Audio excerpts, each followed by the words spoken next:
제가 조금 말씀드린 성씨가 기씨, 예? 형님 고씨, 양씨, 제가 강주 지금 향교에 상당히 정신적인 그런 것을 내가 컨트롤 하고 있는데, 기씨는 기대성 해갖고 고귀한 삶을 살았고, 양씨하고 고씨는 의병하고 온몸으로 이렇다면 살신성일 하신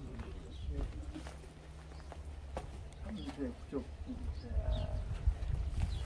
그래도 이제 이렇게 아주 광주의 최고 어른들이 오셨으니까 그래도 인사 한번 재배로 하겠습니다. 예. 제가 간단히 이 현판부터 설명이 올리겠습니다. 예. 일문삼강 3세 구정려입니다. 정유절한 7주갑 3세 7정려 추모 절부이 추가 배향 2017년 음력 9월에 목화라는 분이 이 글을 쓰셨고, 여상이라는 분이 이 현판을 조각을 했습니다. 이 현판. 그런데 여기 보십시오. 1mm 정도밖에 차이가 없어요. 조각을 하신 분이 문화재급만 하시는 분인데, 자기가 가장 기념에 남는 게 뭐냐고 기자들이 물으니까 이거라는 거예요. 네. 예, 예. 1mm 차이가 없이 맞췄다고 예. 말씀이래요. 그래서, 그리고 이 안에 계신 분들이 이제, 제가 설명을 드리면은 일문은 다 아시지만은 한 집안에 3강이 모였는데, 3대에 걸쳐 9분이 정려를 받으셨다. 그러니까 이분들은 10분이 순절을 하셔서 9분만 정려를 받은 거예요. 상강물에 대한 기록이 남아 있습니다. 그래서 우리가 지금 얘기를 할 때 의병의 성각자, 의병의 발원지 이런 얘기를 지금 하고 있거든요. 1555년에 을묘해변이 일어나요. 그래가지고 을묘해변에 장흥부사가 행방불명되고 병화절도사가 죽고 영암 군수가 생포당합니다. 그 상황에서 영암성만 남은 향교에다가 일본 왜구들이 진을 치고 있는 거예요. 그때 양달수 형제가 성촌 양은경 이분에게 편지를 보내는 거예요. 지금 여적이 쳐들어와서 이렇게 되었는데 어찌면 쓰겠냐. 그러니까 전주 관하에 계셨던 성촌 양은경이 충효가 동일하니 빨리 의병을 일으켜라. 왜냐하면 거기서 왜 충효란 말을 나오냐면은 양달사 형제분들이 이렇게 어머니가 돌아가 심효사를 하고 있었어요. 영암 봉오정에서, 덕포 봉오정에서. 근데 군사를 일으키면 역적이 되잖아요. 전쟁이 일어났으니까 상관없다. 이렇게 상복을 입었더라도 빨리 군사를 동원해서 나가라 해가지고 이경류라는 관군하고 전투를 하고 승전을 합니다. 그러니까 조선시대 최초 의병이 누구냐라고 얘기를 하면 우리는 일반적으로 곽재우 선생, 육평로 선생 이틀 더 빠르다.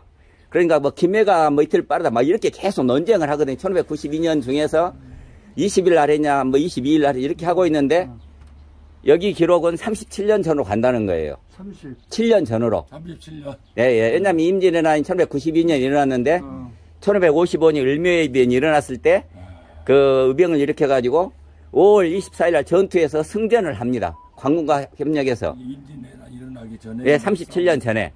그래서, 조선 최초 의병장은 왕조실을 다 뒤어봐도, 의병이라는 기록은 곽재우부터 나오고, 그 앞에 37년 전에 양달사가 의병을 일으켰다는 기록이 정확하게 나와요.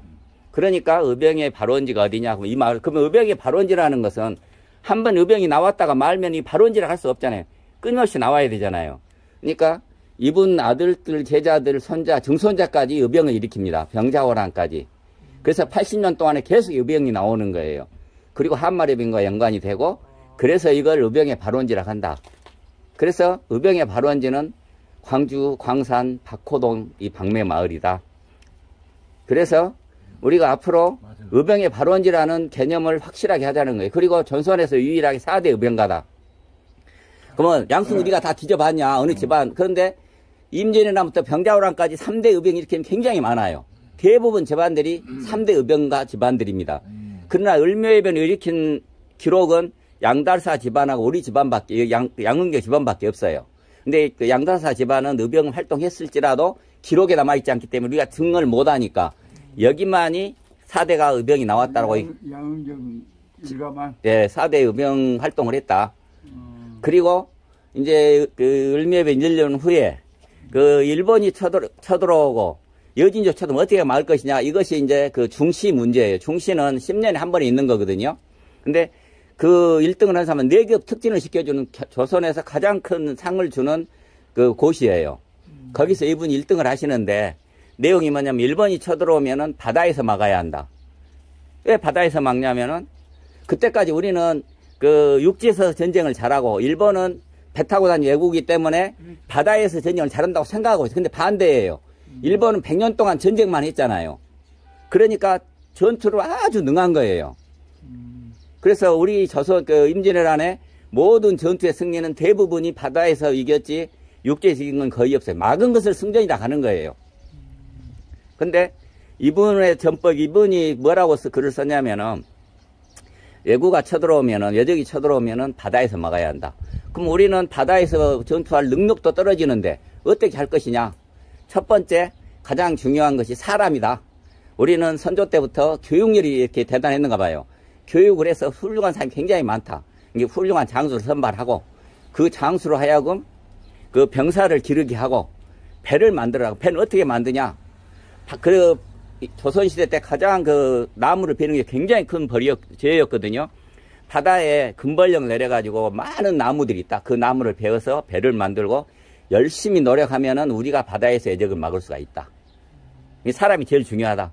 그리고 그 백성들을 이렇게 풍부하게 그 부국강병책을 쓰고 여진족은 어떻게 막냐? 육진을 보강하고 또 그 여진족을 이용해서 적을 막는다. 적을 이용해서 적을 막는다. 그래서 그래서 절대 그 사소한 전투를 벌이면 안 되고 항상 여진족은 덕으로 다스려가지고 그들로 하여금 북에서 올라오는 적을 막고 남쪽에도 성곽을 보수하고 배를 만들어서 대비하면 우리가 일본이 쳐들어도 막을 수 있다. 그리고 이번은 임진왜란이 일어난다는 것을 알고 있었던 것 같아요. 임진왜란까지는 몰라도 일본이 쳐들어온다는 것을. 그러니까 자기가 임진왜란 11년에 돌아가셨는데 일본이 쳐들어오면 너희들은 목숨을 아끼지 말라. 이렇게 말씀을 하시고 제자들이 병법을 가르치고 아들들이 병법을 가르친 거예요. 근데 나는 이분을 생각하면 이분이 좀 잘못 말씀하셨던 것 같아요. 살아남아야 된다라고 말씀하셨어야 되는데 너가 목숨 아끼지 마라 하니까 10명이 죽은 거예요. 그러면 가족 10명이 죽었을 때 그 같이 수행했던 이런 그 군사들은 몇 명인지 모르죠. 대가 집에서 10명이 돌아가신 거예요. 그래서 9분이 정려를 받은 거죠. 근데 그 10명이 돌아가셨는데 9분 정려 요청을 했고 정려가 정확히 떨어진 것은 기록에 보면 8분이 정려를 받으신 거예요. 한 분은 빼먹은 거예요. 근데 이유 없이 빼먹은 것이었기 때문에 그 뒤에 이제 성중한 원로원 이렇게 운정 이용복 어르신이라든가 우리 이현선 원장님 이런 분들이 향토사 발굴 사업으로 아무런 이유 없이 한 분이 정려를 못 받았기 때문에 이분을 다시 추모하자. 그리고 또 뭐가 잘못돼 가지고 그 칠정려라고 잘못 기록이 돼 있어요. 그래서 그걸 바로 잡아서 2017년도에 정유재란 420주년 7주갑 기념으로 이 두 분을 추가 배양했다. 이렇게 지금 정확하게 기록을 남긴 것입니다. 420년 후에냐? 이렇게. 네, 그렇죠. 이 현판은 420년 후에 만든 거예요. 그래서 봉황을 한 겁니다. 그래서 전국에서 이 구정려를 받은 곳은 없어요. 근데 예를 들면 고씨 집안이나 이런 분들은 7정려거든요. 7정려까지는 보통 있고 그 이순신 집안도 5정려 정도 될 거예요. 그래서 전국의 유일한 상강문이라는 의미도 여기에 있습니다. 그래서 이 안에 한번 둘러보시면은 그러니까 요 양령 선생의 부인부터 아들, 며느리, 손녀까지 해서 지금 9분이 모셔져 있습니다. 그래서 이 상강문도 이렇게 옥화로 되어 있는 것도 아마 유일할 거예요. 이 상강문은 언제 건립을? 이건 인조 때 건립된 것이고 그 후에 한번 또 재건한 겁니다. 그래서 일단 요리 한번 둘러보시면서 이제 그 손자가 의병을 일으키고 이런 것들에 대해 설명을 드리겠습니다. 고호석 박사 오셨습니다. 예, 여기. 그러니까 예. 머리를 찢지. 예. 아이고, 그러시면. 머리를 한번 찍어. 그리고 이렇게 상강문 추모제를 하고 이런 일을 할 수 있었던 것은 이 재봉 기념 사업회 고호석 선생님이 계셨기 때문입니다. 그래서 저는 항상 그 은인으로 모시는 분이 우리 고호석 선생님, 그 다음에 이현선 원장님, 운정, 이용복 이런 분들 다 제가 은인으로 제가 모시고 있습니다. 네. 그래? 나는 어째 우리 재봉 선생 집안인데 왜 여기다 이렇게 천차하고 있는가를 몰랐어요. 이거를. 재봉 선생. 손녀. 손녀가 요즘 며느리요. 근데 그 이제 제가 10분이 순절하셨다고 했잖아요. 그 상태일 때 이 고씨 집안의 재봉 선생의 장손녀, 그 고종우 선생의 큰 따님께서 뱃속에 4개월 된 애가 들어있었어요. 그러니까 나머지 분 다 돌아가시고 그분만 살아남으신 거예요. 근데 제가 생각을 해봐요. 나는 그 상태 같으면은 26살하고 남편과 그 자리에서 7분이 돌아가신 한 배에서 그러면 저 같은 사람은 심장에 죽었을 것 같고 나는 살아남을 필요가 없었을 것 같아요. 근데 끝까지 살아남아서 아들을 가르치고 그 아들을 그 1년에 3번 급제를 시킨 거예요. 그리고 3번 의병장에 보내요. 근데 생각해 보십시오. 그 26 남편과 가족이 그 자리에서 7명이 죽고 시가에서 10명이 죽고 친정에서 7분이 돌아가셔요. 할아버지, 아버지, 작은아버지, 고모들 해가지고 양가 17분이 돌아가신 상태에서 전쟁에서 그 뱃속에 난 유일한 아들을 전쟁에 3번을 보낸다. 이건 불가능하겠잖아요. 그래서 그 진의모야 진짜 의로운 어머니다. 그래서 의모당이라는 이렇게 당호를 만들어서 올려드렸는데 그러면 이분을 우리가 그냥 고씨 할머니 이렇게 할 수 없잖아요. 그래서 의모당이라는 단어는 이 고씨 집안하고 운정 어르신 이런 분들이 상의를 해서 야 그러면은 그 의모당이라고 하는 게 좋겠다. 그래서 의모당이라는 단어를 만들었어요. 그래서 조선의 의로운 어머니. 그러니까 7의 어머님 심사입니다. 어른이 있잖아. 어머니 못자구나. 예, 의로운 어머니. 난 못자를 그렇게 생각 안 네, 했어. 그래서 조선에서 시를 썼다고? 의모서. 그분의 행장에 나오는 기록에 진의모야 진짜 의로운 어머니라는 기록이 있기 때문에 우리가 이제 부를 때 뭐라고 부를 거냐. 그러면은 그냥 고씨 이렇게 부인 이럴 수가 없으니까 의모당이라 하자. 조선의 의로운 어머니. 그래서 예, 우리는 의로운 어머니가 있다고 하면은 이런 얘기가 된 겁니다. 여기 컨텐츠를 재봉 선생 의병장이나 조선의병을 얘기했다게 의모당 고씨를 딱 내놓으면은 다 떼요. 그래서 내가 컨텐츠를 광주의 의로운 정신은 의무당, 의로운 어머니부터 나왔다. 이렇게 컨텐츠 그걸 잡았어요. 근데 의무당 고씨 그러면 뭐 여기 9종려, 저쪽 7종려 다 뜨잖아요. 광주의 의로운 것이. 그게 올 조선시대부터 그랬다. 그래서 의무당을 신사임당하고 비견해서 저거는 신사임당 있다고 여기는 의무당이다. 그분이 고씨예요. 우리 고봉. 그리고 이제 질문 하나. 네. 저 영광 갔을 때 네. 그게 똑같은 비슷한 예. 당시들 예, 거기 임신했는데 강항 선생. 그거하고는 예, 강항 선생하고 얘기하고는 어떤 관계냐. 강항 선생이 그 뱃속에 있던 애의 스승이고요. 그분에게 교육을 받아갖고 1년에 3번 급제를 하신 것이고. 그래서 그분 제자는 가장 뛰어나신 분이죠. 그리고 이제 율곡하고 한계는 성촌 양령 선조님께서 시험 문제를 내가지고 장원을 뽑아요. 근데 그 시험 문제가 천도책이 우주의 진리. 근데 그 우주의 진리를 답을 써가지고 율곡이 일약 스타가 된 거예요. 그래가지고 그 글로 인해서 그 중국에서도 조선의 성자다. 율곡을. 그리고 이 시험 문제를 낸 분에 대해서도 엄청난 추앙을 해서 성절사로 중국에 가가지고 이제 상을 받아온 기록이 명날 실력이 됐습니다. 그러니까 제가 의병의 성각자라고 이름을 붙였던 분이 이제 요 양력에 대해 잠깐 나왔는데요. 근데 이제 그 대단한 능력을 가지셨지만은 한 번도 그 실제로 이렇게 실권 있는 벼슬을 하지는 못해 본 거예요. 그래서 그 조정에 들어가면은 뭔 이유를 붙여서든지 이분이 근무한 데를 그러면 한반도 지도가 돼요. 그러면 이제 또 이렇게 해가지고 이유 붙여갖고 파지시키고 계속 그런 상태. 여기에 저 양평선 네, 셋째 아들이요. 셋째 아들이시구만. 예. 근데 이 양반하고 지금 정암 선생, 네. 정홍기 선생하고 여락이 사상적인 면에서, 철학적인 면에서 굉장히 인맥이 통하고 있는데. 예, 그렇습니다. 예. 오케이. 예. 그러니까 이제 서인 인맥을 따지면은 그렇게 흘러가는 거죠. 예? 예. 조세훈 양씨들. 예. 양재에게 소식 조광 선생 그 행사 때는 계획사상에 대해서 대단히 나는 이번에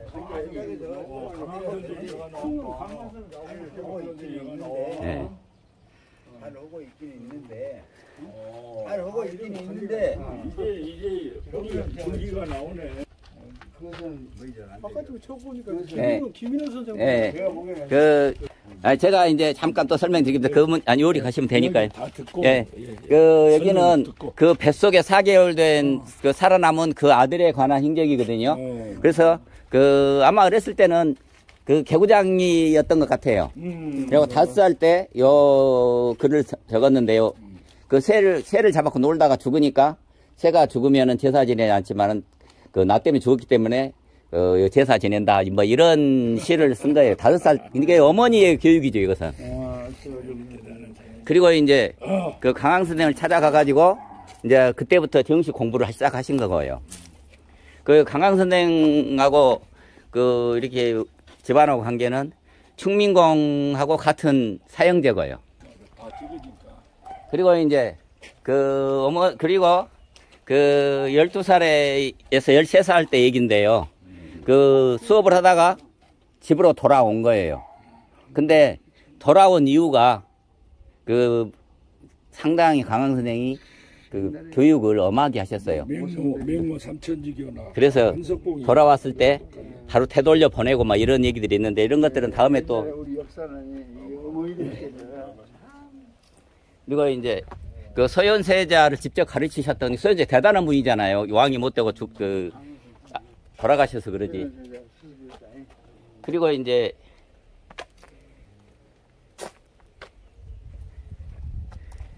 김자점에게 아주 이렇게 김자점을 탄핵했던 뭐 그런 거두신 분이고 의병을 일으킨 내용들에서 쭉 나오고요.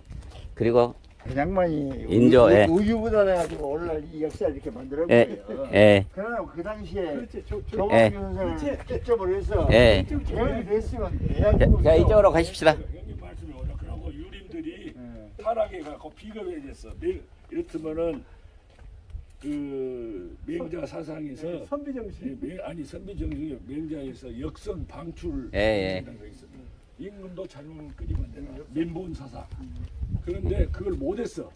그래갖고 유림이 최근에까지 타락했어. 지금은 더 타락이야. 네.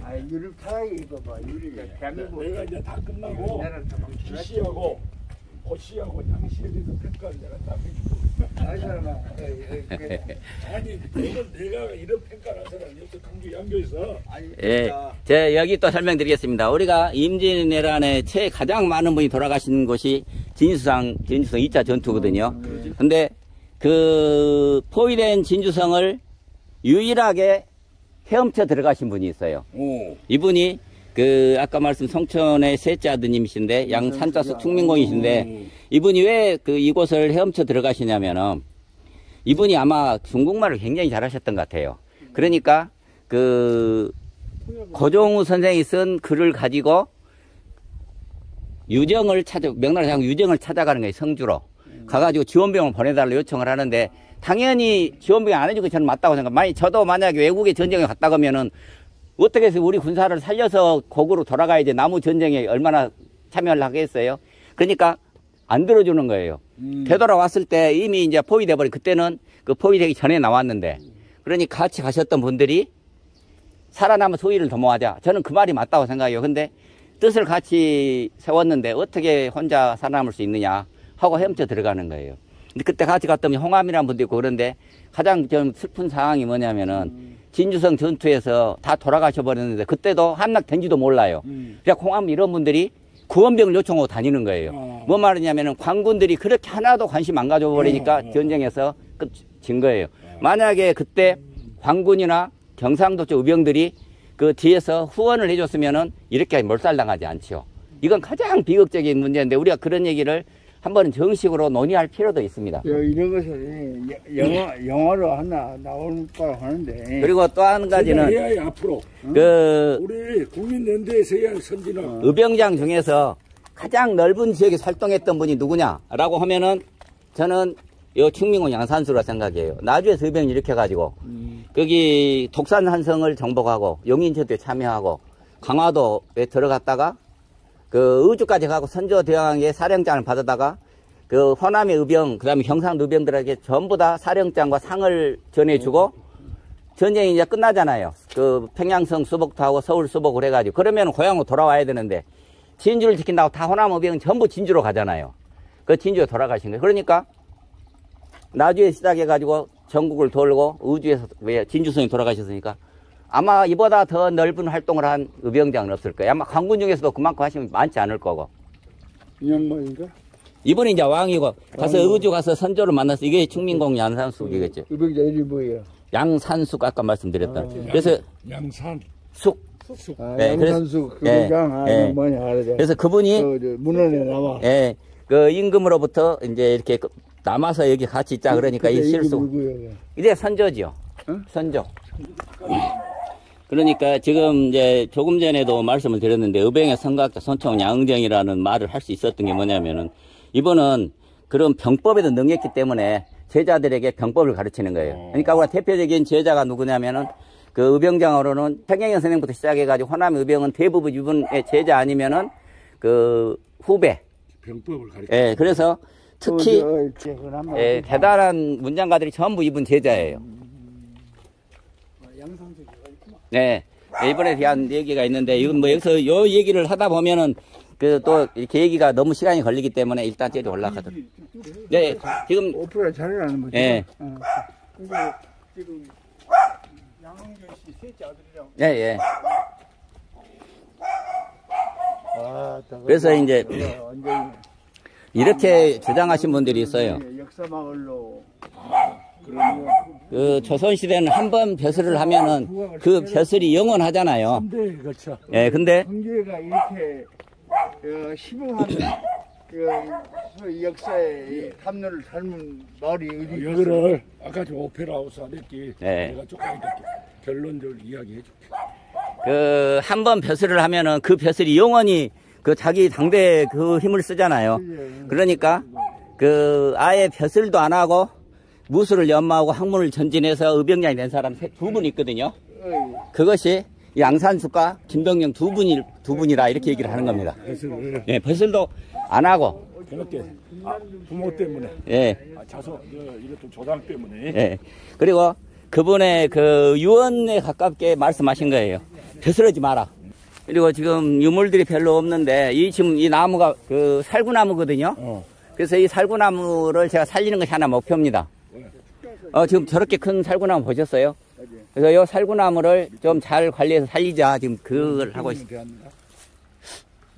몇백 년인지는 모르는데 지금 80 되신 분들이 어렸을 때 저렇게 깠다는 거예요.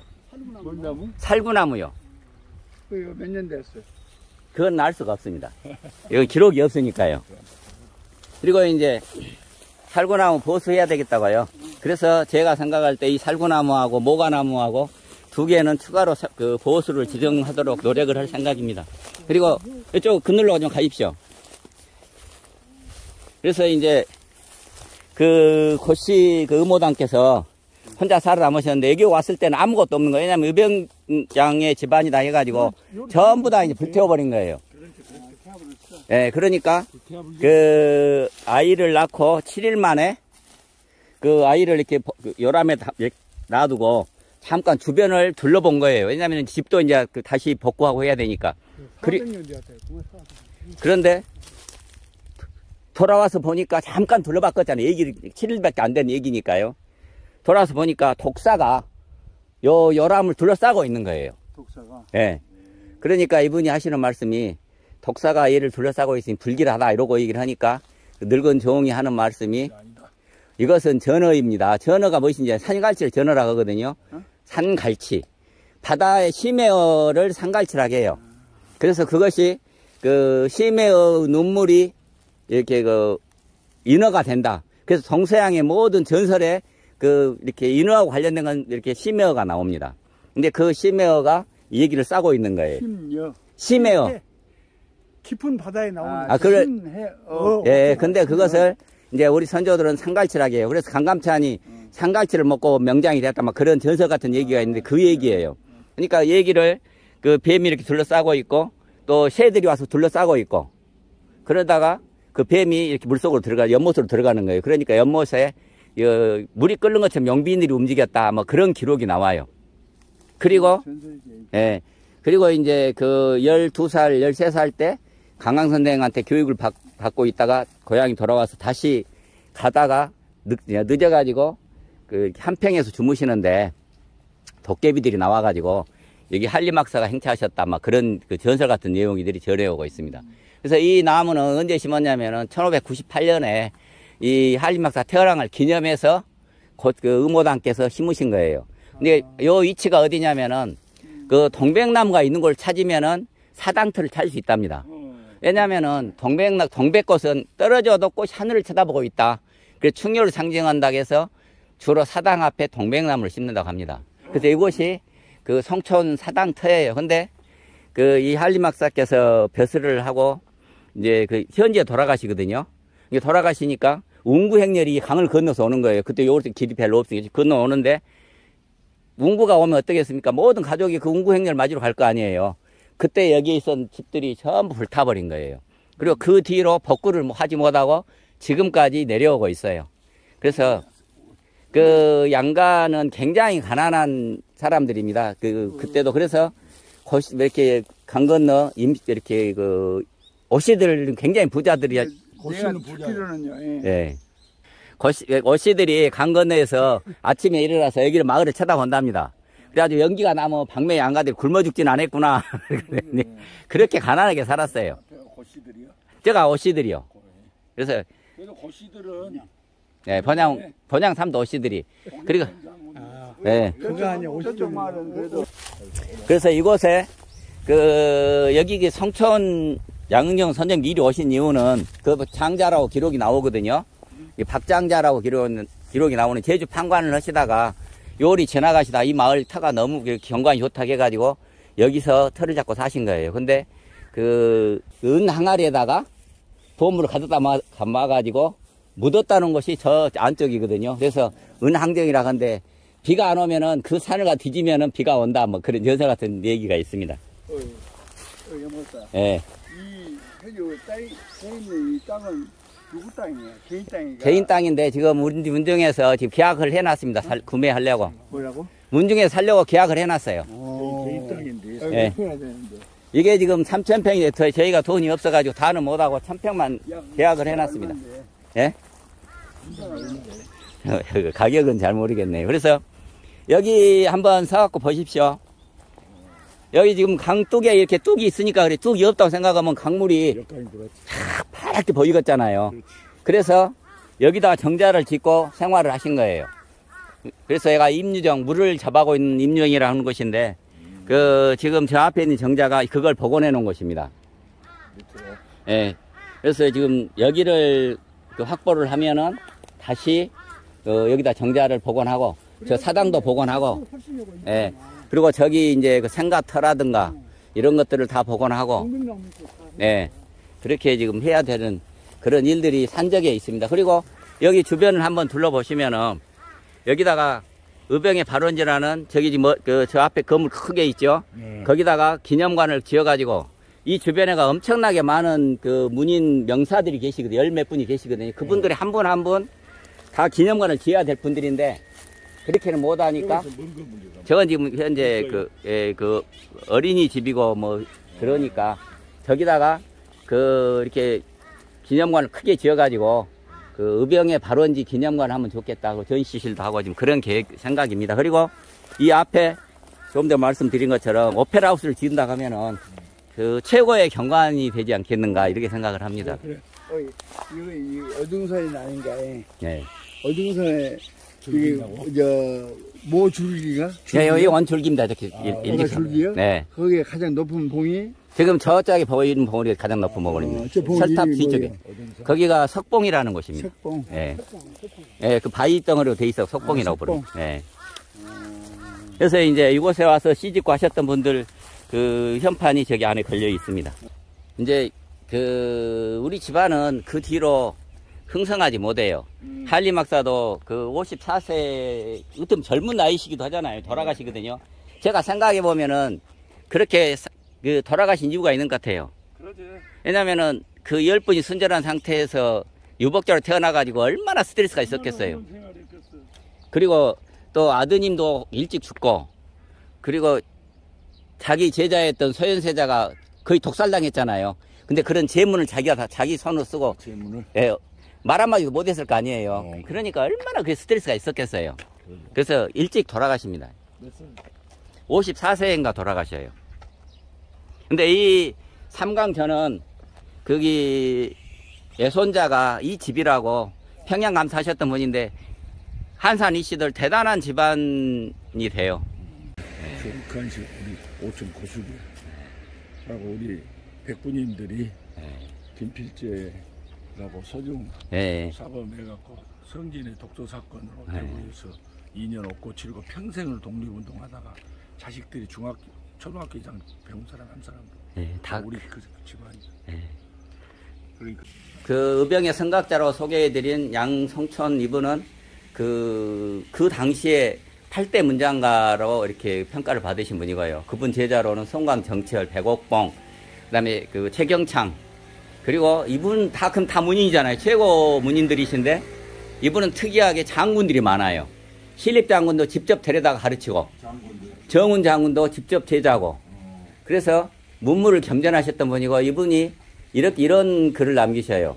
내가 글은 잘 못 써도, 그때 8대 문장가하고 2번 장업제 하셨는데 글을 못 쓰겠습니까? 큰 활로 그 오랑캐를 쏴 맞출 수 있다.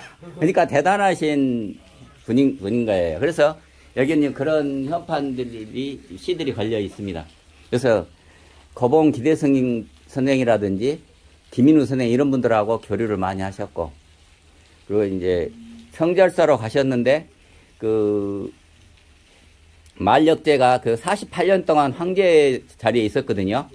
근데 그 조선에서 성절사가 왔다는 기록이 3번 나와요. 48년 동안에. 그런데 두 번은 어느 분이 왔다는 기록이 없어요. 근데 이분만 이름이 남아 있어요. 성촌이 양은경이 이렇게 성절사로 와서 상을 내리고 연회를 베풀었다, 이런 기록이 나옵니다. 그래서 그때 그 상으로 가지고 오신 것이 그 분재 있잖아요. 이팝나무 분재하고 매화나무를 가지고 오신 거예요. 그 나머지는 우리 기록에 남아있죠. 그리고 이분의 기록들이 대부분이 사라지고 없습니다. 그래서 그래도 남아있는 것이 문집 3권이 남아있어요. 원래 이분이 직접 써놓은 문집 25권이었다고 기록이 나오거든요. 근데 그 일본과 전쟁에서 다 바다에 빠쳐버린 거예요. 그래서 기록이 부족하지만 그래도 문집이 현재 남아있습니다. 그리고 이제 그 김만장 말씀하셨으니까 제가 이순신과 그 이분과 관계를 1분만 한 2, 3분 소개해 드리겠습니다. 이제 우리가 이순신, 신립 이런 분들을 임진왜란 전에 발탁해가지고 그 전쟁 준비를 하잖아요. 그러니까 이분의 주장이 성벽을 보수하고 그 무기를 개선하고, 무기는 대포를 말하는 거거든요. 그렇게 하고 그 병법을 이제 이렇게 하셨는데, 그 이순신의 그 일기에 안중묵이라는 분이 나와요. 보성분. 안중묵에게 가서 병법을 이렇게 배웠다, 이런 기록들이 나오거든요. 근데 그 안중묵 선생 일기에도 그 이순신이 찾아와서 그 협수로 좁은 바다를 말하거든요. 좁은 바다에 전투하는 그 병법을 가르쳐 줬다고 일기에 그 배치도까지 그려져 있어요. 근데 안중묵이 이 성촌 양정 그 선조님의 마지막 제자예요. 그래서 이순신의 활동하고 우리 호남하고 굉장히 관련이 있는데, 우리가 이순신 하면은 그 이렇게 충청도 분이잖아요. 근데 그분과 같이 전투를 했던 모든 사람들은 대부분이 호남 사람이에요. 그러니까 종이 한 장 들고 와가지고 호남 사람 모집해서 전쟁을 한 거예요. 그러니까 이순신의 모든 공은 그 우리 호남 사람과 공유해야 된다. 우리가 사실은 다시 한번 재검토를 해야 됩니다. 네, 의병정신이 나오기까지는 도태동 선생의 사생치기랄까 그냥 말 철학과 즉시 살아있어요. 완전 현집에서 모든 것이 광산에서 정말로 광주의 정신을 한 것 같아요. 그러면서 하여튼 오늘 양은경 선생님의 그런 우리 이런 답사와 아울러서 우리 양승구 박사의 그 평생을 지금 보고도 자기 전문 분야 아닙니까?